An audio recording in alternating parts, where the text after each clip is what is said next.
کوک island 15 جزائر پر مشتمل جنوبی بحر الکاہل کا ایک جزیرہ نما ملک ہے۔ اس کی آبادی 17,044 اور کل رقبہ 92 مربع میل ہے۔ کوک آئلینڈز کا نیوزی لینڈ کے ساتھ مفت ایسوسی ایشن کا معاہدہ ہے اور اس کے بیشتر باشندے دوہری شہریت رکھتے ہیں۔ کوک آئلینڈز کے بیرون ملک مقیم باشندوں میں سے تقریباً نیوزی لینڈ میں 80,000 اور آسٹریلیا میں 28,000 ہیں۔ یہ اپنے کوک آئلینڈز کے ورثے پر فخر کرتے ہیں۔ ان جزائر کا نام برطانوی بحری کپتان جیمز کوک کے نام پر رکھا گیا تھا، جنہوں نے 18ویں صدی کے آخر میں ان جزائر کو تلاش کیا تھا۔ کوک جزائر سیاحوں کے لیے ایک مقبول مقام ہے۔ یہاں سالانہ تقریباً 1,70,000 لوگ آتے ہیں۔ ان کی معیشت کے کچھ اہم ذرائع میں آف شور بینکنگ، موتیوں کی کٹائی اور پھلوں اور سمندری غذا کی برآمدات ہیں۔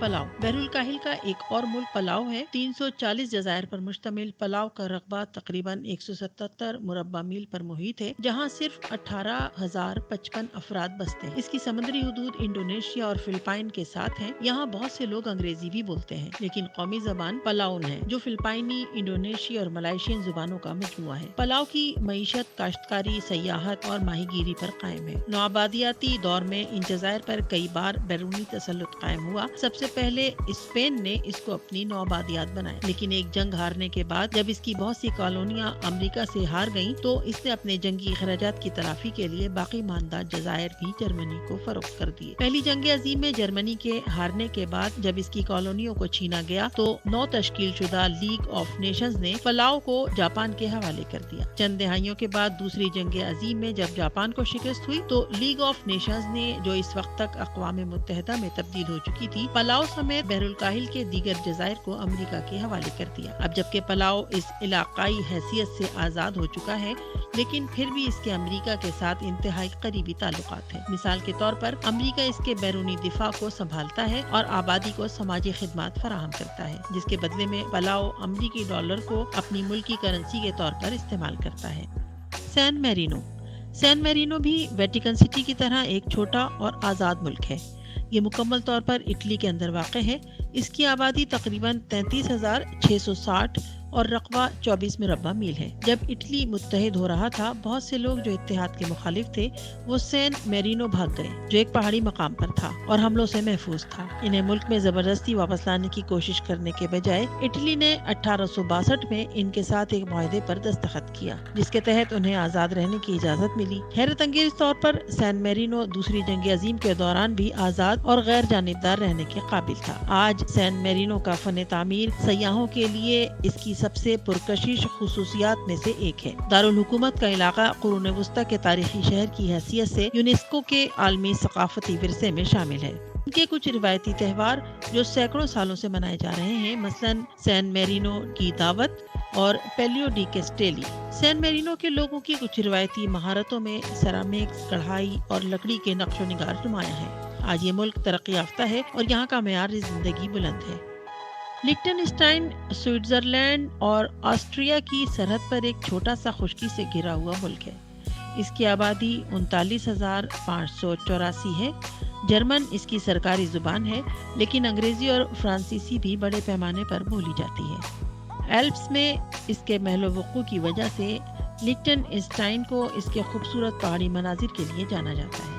روایتی دیہات پگڈنڈیوں کے نیٹ ورک کے ذریعے آپس میں جڑے ہوئے ہیں۔ کھینس میوزیم دارالحکومت اور واڈوس میں عالمی معیار کا جدید اور عصری آرٹ کا مجموعوں کا نمونہ ہے۔ یہاں کے لوگوں کی مضبوط معیشت بینکنگ، مینوفیکچرنگ اور سیاحت پر انحصار کرتی ہے، اور ان کے بنائے ہوئے معیار زندگی کافی بلند ہے۔ مارشل جزائر آئلینڈز بحر الکاہل کا ایک ملک ہے، 5 جزائر پر مشتمل ہے، جس کی آبادی 41,996 اور رقبہ تقریباً 70 مربع میل ہے۔ 1520 کی دہائی میں ان جزائر کو پہلی بار یورپیوں نے دریافت کیا، جب ہسپانوی اور پرتگالی یہاں پہنچے۔ اسپین نے جزائر کا کنٹرول سنبھال لیا، لیکن بعد میں ان میں سے کچھ کو جرمنی کو بیچ دیا۔ یہ پہلی جنگ عظیم کے بعد جاپان اور دوسری جنگ عظیم کے بعد امریکہ کے زیر انتظام تھا۔ جزیروں میں سے ایک بکینی ایٹول بدنام زمانہ جوہری ٹیسٹ کی سائٹ بن گیا، جو آج بھی تابکار ہے۔ مارشل آئلینڈز قدرتی خوبصورتی اور سمندری رہائش گاہ کے طور پر انمول ہے، لیکن ان کے پاس برآمد کے قابل قدرتی وسائل کم ہیں۔ اس لیے معیشت کا انحصار غیر ملکی امداد پر ہے۔ کچھ زرعی فصلیں جو مقامی طور پر پیدا ہوتی ہیں، ان میں ناریل، ٹماٹر، خربوزہ، تارو، بریڈ فروٹ، پھل وغیرہ ہیں، جبکہ سور اور مرغیوں کی فارمنگ بھی کی جاتی ہے۔ انہیں کھوپرے، دستکاری کی اشیاء، ٹونا مچھلیوں کی پروسیسنگ اور سیاحت سے وافر آمدنی حاصل ہوتی ہے۔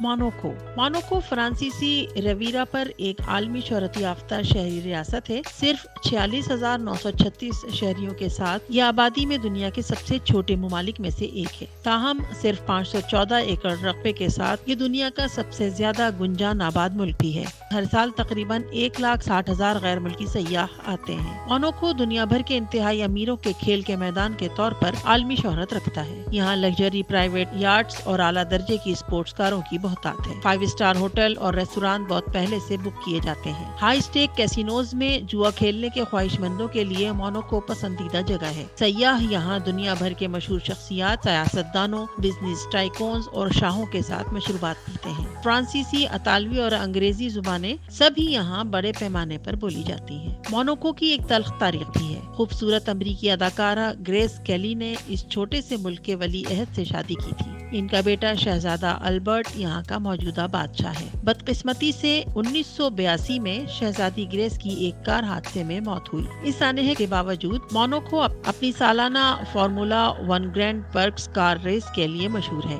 جو مونٹی کارلو کی گلیوں میں منعقد ہوتی ہے۔